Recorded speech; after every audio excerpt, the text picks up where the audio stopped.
অদিতি হতভম্ব হয়ে শুনে গেল ধ্রুবর কথা। পর মুহূর্তে ওর চোখ টলমল করে উঠল।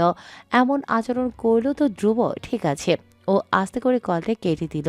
কল কেটে ফোনটা রীতিমতো বিছানার উপরে ছুঁড়ে ফেলে দুহাতে মাথার চুল খামছে বিছানায় বসে গেল। ধ্রুব ওর সঙ্গে এমন করে কথাগুলো কেন বলল? এখানে ওর দোষ কথায়। ধ্রুবকে অদিতি বারবার বারবার মানা করেছে, তারপরেও জ্ঞান থাকলো ওর বাড়িতে। ও তো ধ্রুবকে কোনো আশা দেয়নি। অদিতির বারবার মনে পড়ছে ধ্রুবর সঙ্গে তোফাজ্জলের দেয়া আচরণগুলো। দিলটা ছিঁড়ে যাচ্ছে সেসব মনে করে। কিন্তু কিন্তু এসবে ওর এত খারাপ লাগবে কেন? ওরা তো প্রেম করছে না, তবে কিসের অদিতির এত দায়বদ্ধতা? ও ধ্রুবকে নিজের জায়গা থেকে বারবার সতর্ক করেছে, তবুও সে থেকেছে, অপমান সহ্য করেছে। এখানে অদিতির দোষটা কি? আর তোফাজ্জলের এই রূপ তো অদিতি জানতই এমনটা হবে, সেটাও জানতো। ধ্রুবকে কি বলেনি ও সেসব? এখন ধ্রুব কিসের এত রাগ, এগ্রেসিভ আচরণ দেখাচ্ছে? অদিতি ভাবতে পারছে না আর। হঠাৎ নিজের ভাবনার এসব দ্বন্দ্বের মাঝে ওর দরজায় ডাক পড়ল। হ্যাঁ অদিতি, খেয়ে অদিতি থামলো, চোখের পানি মুছতে মুছতে ভাঙা গলায় বলল। তোমরা খেয়ে নাও, আমি একটু ঘুমোবো। ফাহিমা আর ডাকাডাকি করলেন না। গত দুরাত মেয়েটা একটুও ঘুমোয়নি। সারাক্ষণ কেমন অন্যমনস্ক হয়ে থেকেছে। বাড়িতে এতগুলো ঝামেলা হয়ে গেল, এখন একটু বিশ্রাম নেওয়া উচিত। তিনি চলে গেলেন। অদিতি বিছানার উপরে মাথা রেখে শুয়ে পড়ল। বালিশ ভিজে গেল তার চোখের জলে। দুপুর গড়িয়ে বিকেল হতেই অদিতির ফোনটা বেজে উঠল। ও দু হাতে চোখ মুছতে মুছতে উঠে বসল। ফোন হাতে নিয়ে দেখে তানিয়ার কল। এমন মুহূর্তে তানিয়ার ফোন পেয়ে অদিতি থামল কিছু সময়ের জন্য। ও কল রিসিভ করে কানে ধরতেই ওপাশ থেকে তানিয়া অস্থির গলায় বলতে লাগলো। অদিতি, ধ্রুব ভাই অ্যাক্সিডেন্ট করেছে। আমরা এই মুহূর্তে ওনাকে নিয়ে হাসপাতালে যাচ্ছি। তুই কি আসবি? অ্যাক্সিডেন্ট? পুরো কথা শুনে থ হয়ে গেল অদিতি। সে ফোনটা আবার সামনে নিয়ে নাম্বার দেখল। কয়টা বাজে? 1 ঘন্টা হয়েছে ধ্রুবর সঙ্গে কথা হয়েছে। এই 1 ঘন্টার মধ্যে অ্যাক্সিডেন্ট? অদিতি হতভম্ব হয়ে বলল। তুমি মজা করছো নাকি? তা নিয়ে আমি মজার মুডে নেই। আমার লাইফে এমনিতেই অনেক ঝামেলা চলছে। তানিয়া এবার অধৈর্য হয়ে বলল। তোকে আমি ছবি পাঠাচ্ছি। ভাইয়ের অবস্থা খারাপ। আই ডোন্ট নো কি হবে সামনে। তুই আয় প্লিজ। অদিতি কেঁপে উঠল। চট করে কম্পিত হাতে ফোন কান থেকে নামিয়ে ছবি দেখল। ছবিতে ধ্রুবর পুরো মুখ রক্তে ভেসে যাচ্ছে। চোখ দুটোই নিভু নিভু, কপাল ফেটে গেছে এক পাশে। অদিতির বুক আচমকা ধক করে উঠল। ওর সম্পূর্ণ শরীর যেন ঠান্ডা হয়ে গেল। মুখে হাত চেপে উঠে দাঁড়িয়ে গেল। তানিয়া ততক্ষণে কল কেটে দিয়েছে। অদিতি দাঁড়িয়ে আছে। ও তখনও স্থির হয়ে ছবি দেখছে। তার মাথায় যেন আকাশ ভেঙে পড়েছে। বিশ্বাস হচ্ছে না ছবিগুলো ধ্রুবর। ধ্রুব, আজ ধ্রুবর যদি কিছু হয়ে যায়, অদিতি জীবনেও নিজেকে ক্ষমা করতে পারবে না। সারা জীবন এই অপরাধ বোধ বয়ে বেড়াতে হবে। আর তাছাড়া সে নিজেও মরে। এর পরেরটুকু আর ভাবে না অদিতি। তাড়াহুড়ো করে ফোন বিছানায় ফেলে ব্যাগ গোছাতে লাগলো। ব্যাগ গোছাতে গোছাতে ফাহিমাকে সজোরে ডাকতে লাগলেন। ফাহিমা ডাক শুনে দৌড়ে অদিতির রুমে এলেন। অদিতি তখন পুরো রুম এলোমেলো করে দৌড়ে দৌড়ে ব্যাগ গোছাচ্ছে। পাগলের মতো লাগছিল তাকে। ফাহিমা পুরো রুমে একবার চোখ বুলিয়ে অবাক হয়ে অদিতির দিকে তাকিয়ে বলেন। কই যাচ্ছিস তুই? অদিতি ব্যাগে এলোমেলোভাবে কাপড় ঢোকাতে ঢোকাতে অস্থির গলায় জবাব দিল। ঢাকায় যাচ্ছি। ফাহিমা অবাক হয়ে বলেন। আজ কেন? তোর না পরশু যাওয়ার কথা? অদিতি থামলো, তবে কিছু না ভেবেই তৎক্ষণাৎ জবাব দিল। আমার ফ্রেন্ড অ্যাক্সিডেন্ট করেছে, অবস্থা ভীষণ খারাপ। আমার যাওয়াটা দরকার মা। আব্বা কোথায়, আব্বাকে বুঝিয়ে দিও। ফাহিমা বললেন। তোর বাপ তো বাজারে গেছে, আসবে রাতে।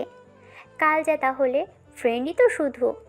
অদিতি এবার ধীরে পিছু ফিরে তাকালো ফাহিমার দিকে। টলমল চোখে ভাঙা গলায় বলল এটুকু। ওর কিছু হলে আমি মরে যাব মা। আমার যাওয়াটা দরকার। ফাহিমা ভ্রু কুঁচকালেন।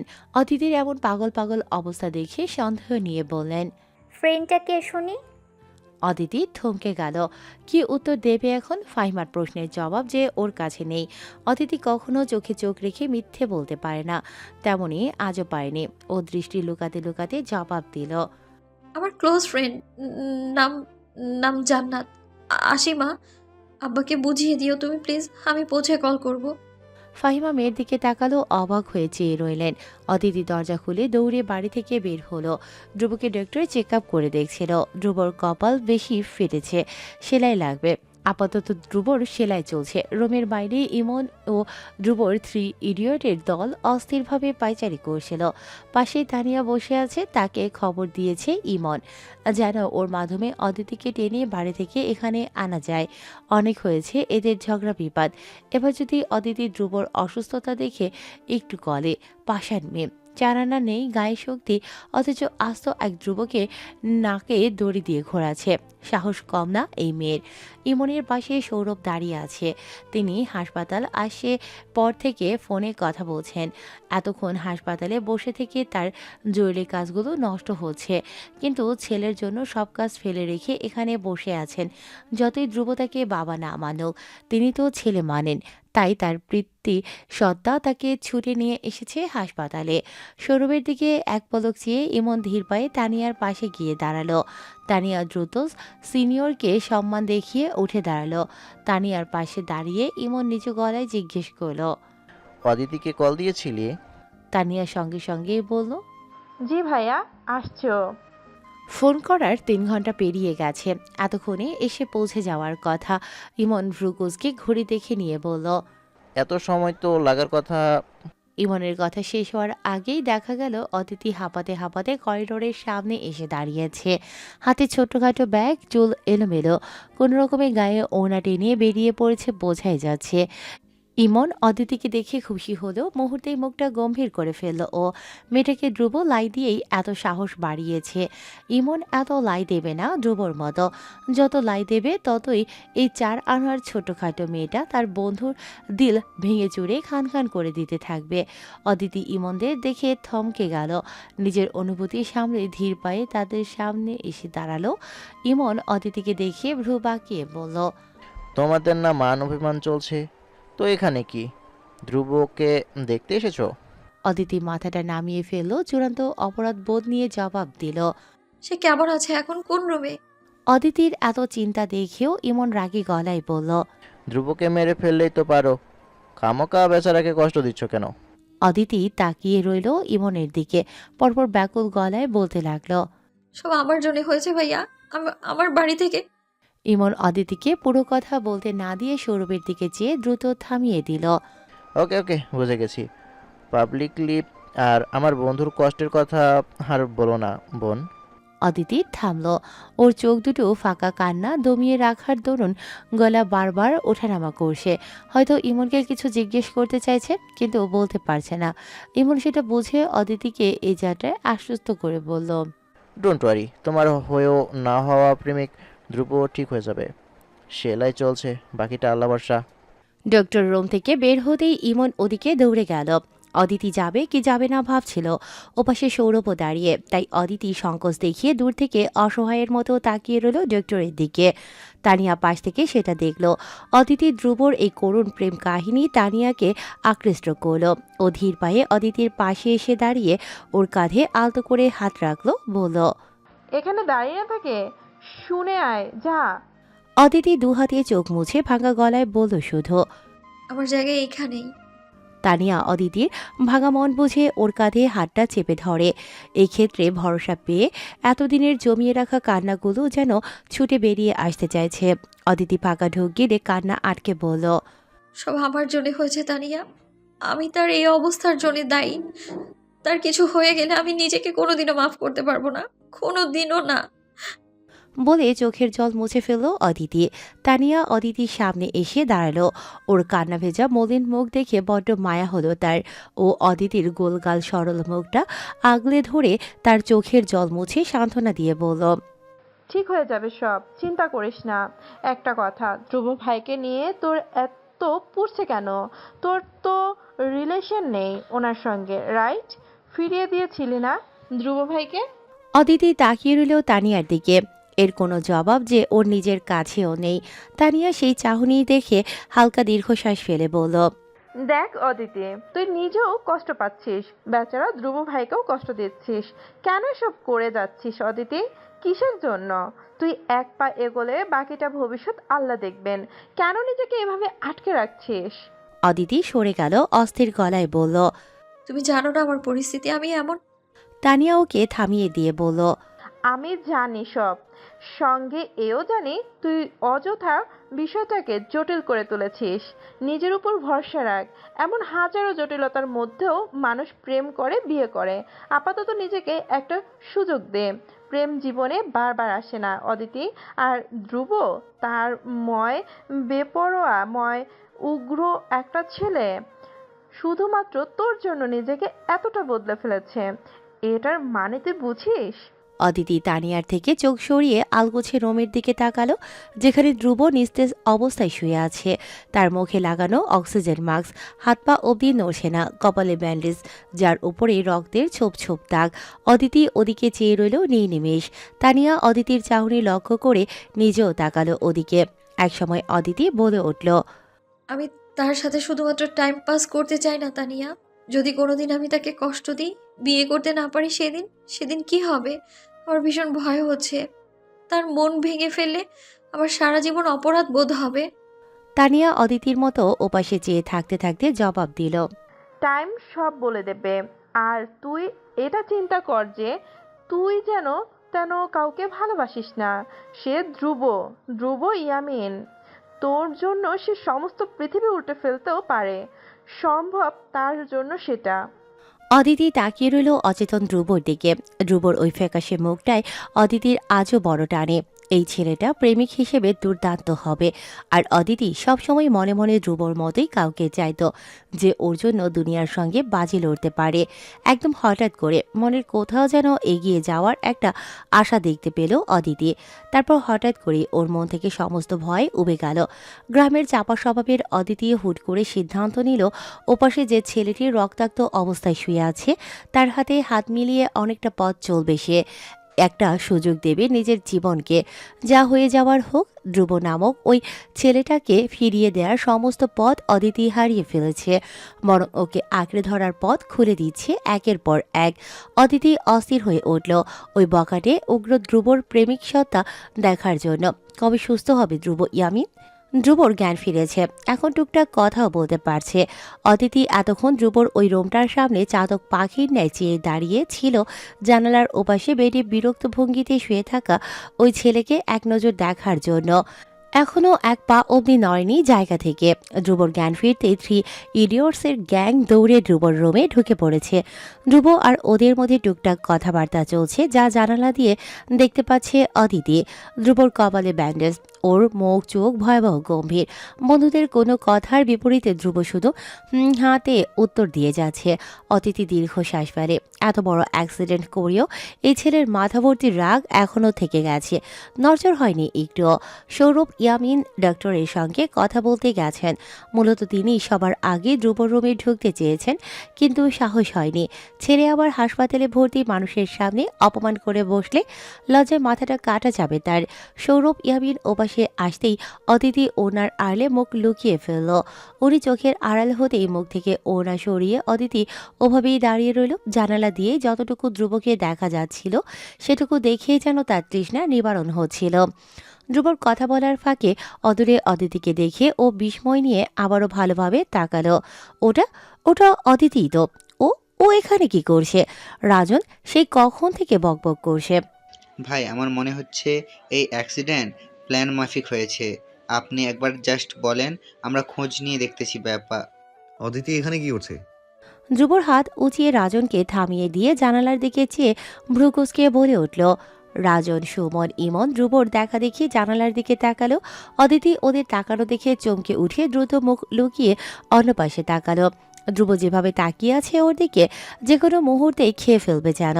ইমন চোখ সরালো, ধ্রুবর দিকে ফিরে অত্যন্ত স্বাভাবিক স্বরে বলল। আমি এনেছি। ধ্রুব ভ্রু কুঁচকে ফেলল। ইমনের ছেলে মানুষিতে চূড়ান্ত বিরক্ত হয়ে বলল। ওকে কেন ডেকেছিস? জানিস ওর পরিবারের কথা, তারপর ও ডেকে আনলি। ওরা যদি কিছু সন্দেহ করে।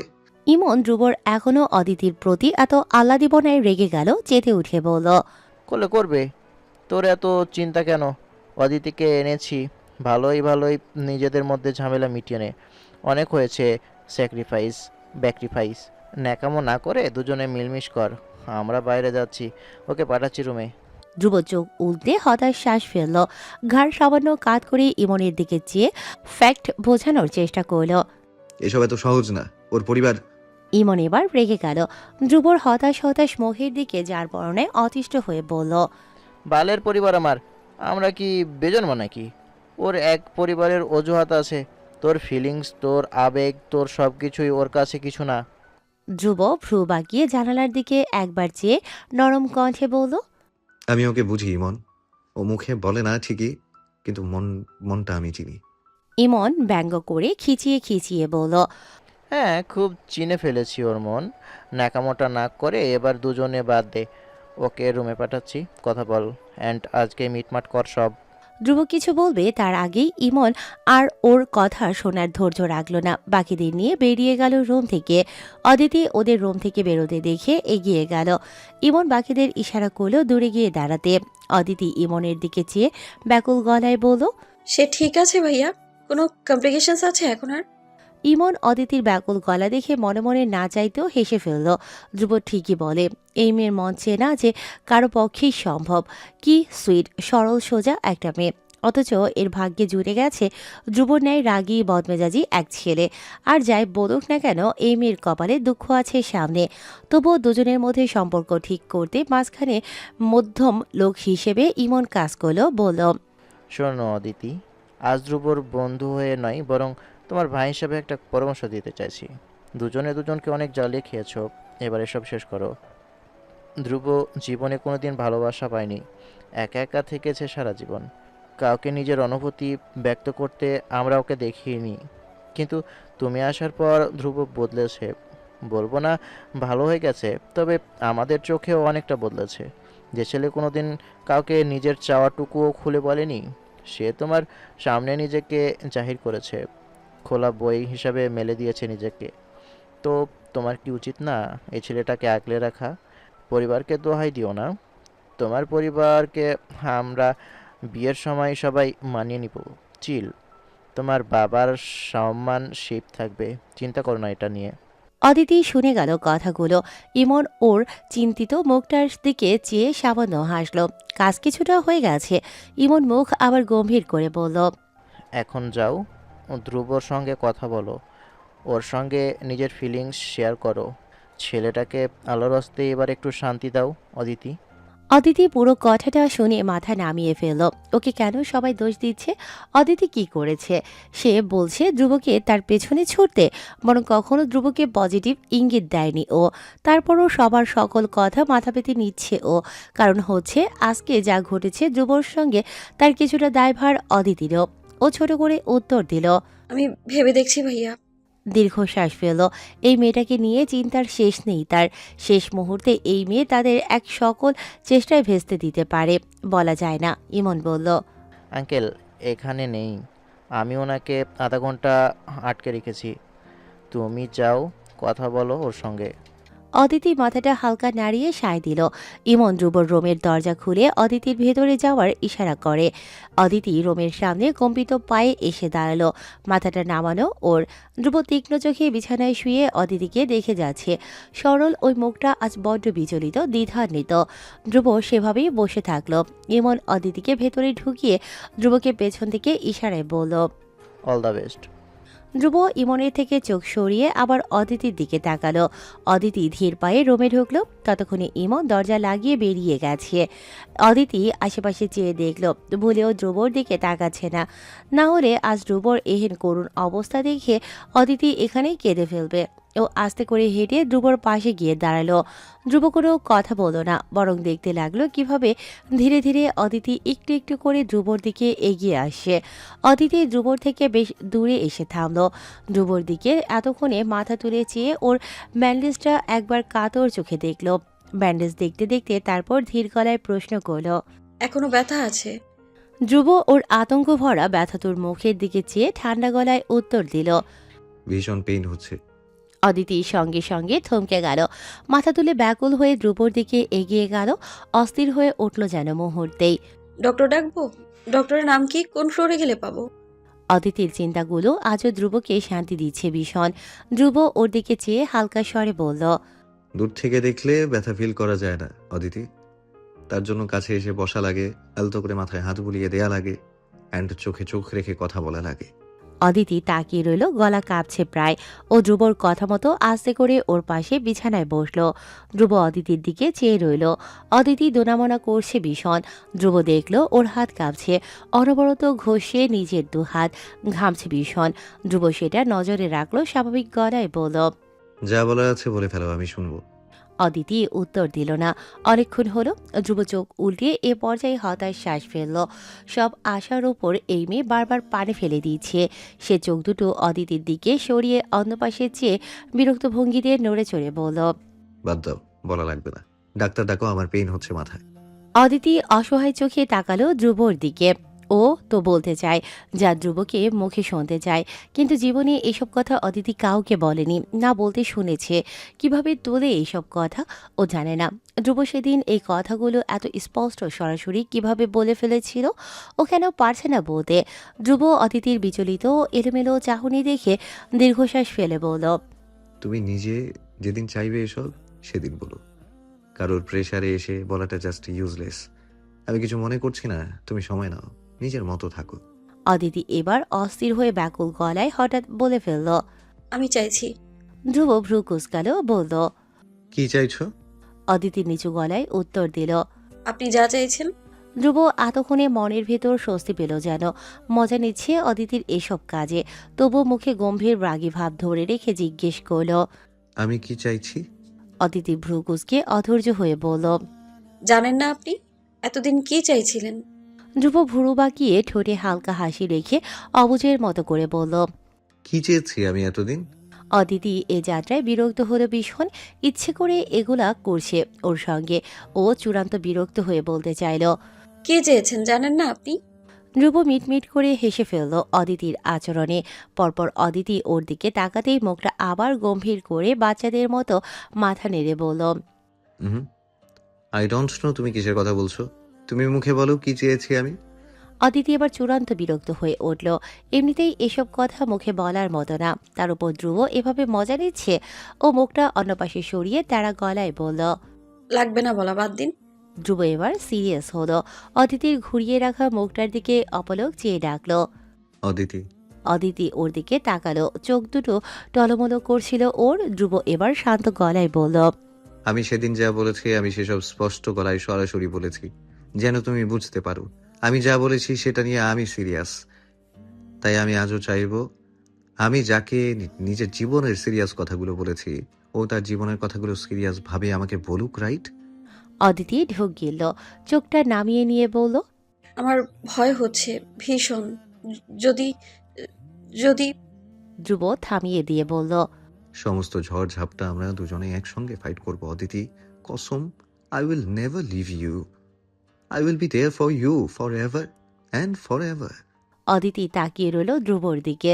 ধ্রুব ভ্রু কুঁচকে আবারও বলল।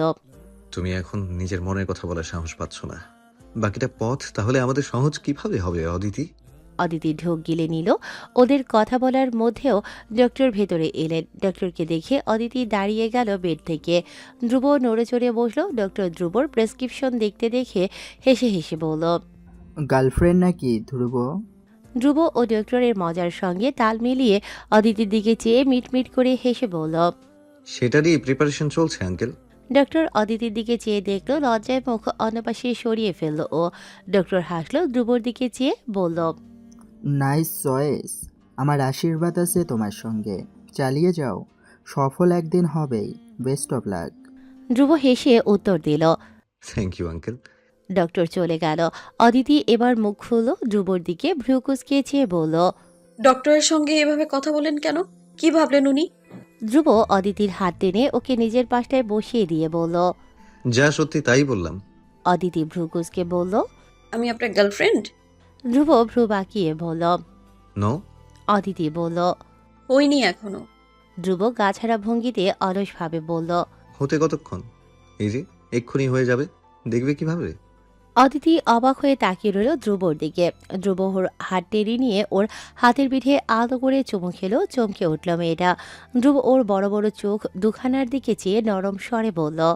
ভালোবাসা হয়নি এখনো?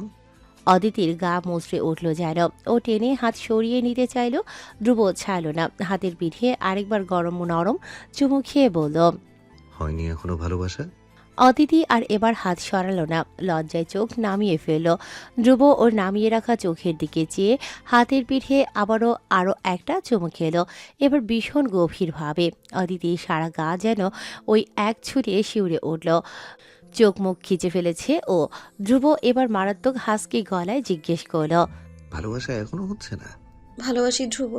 অদিতি একদম আচমকা চোখ মুখ কুঁচকে বলে ফেলল। ধ্রুব অবাক হয়ে মাথা তুলে বিমূঢ় দৃষ্টিতে তাকালো অদিতির দিকে। ওর কানকে যেন বিশ্বাসই হচ্ছে না। ধ্রুব ভ্রু কুঁচকে বিস্ময় নিয়ে হতবাক গলায় বলল। সরি। অদিতি এবার ধীরে ধীরে চোখ খুলে তাকালো। ওর চোখগুলো টলমলে, দিঘির জলের ন্যায় শান্ত আজ। অদিতি ধ্রুবর হাতটা চেপে ধরে এলোমেলো শ্বাস ফেলতে ফেলতে বলল, ভালোবাসি, ভালোবাসি। ধ্রুবর মনে হচ্ছে অদিতি হয়তো ঘোরের মধ্যে কথাটা বলে ফেলেছে। ও আবার শিউর হতে জিজ্ঞেস করল। কাকে? অদিতি ধ্রুবর চোখে চোখ রাখলো, স্পষ্ট গলায় বলল, আপনাকে। ধ্রুব ওর হাতটা ছেড়ে দিল আচমকা। অদিতি কান্নায় ভেঙে পড়ে বলল, আমি নিজেকে ধরে কেন রাখতে পারলাম না ধ্রুব? কেন আমাকে এতটা পাগল করে দিলেন? ধ্রুবর হা হয়ে থাকা মুখ হঠাৎ করেই হাসি দিয়ে ভরে উঠল। ঠোঁটে হাসি রেখেই ও বুকের বাঁ পাশে নিজের হাতটা চেপে চোখ বুজে বেডে হেলান দিয়ে বসে গেল। ওর বুকের ধুকপুকনি বেড়ে গেছে, এলোমেলো হয়ে যাচ্ছে সর্বস্ব। অদিতি, অদিতি, এটা কি বলে ফেলল?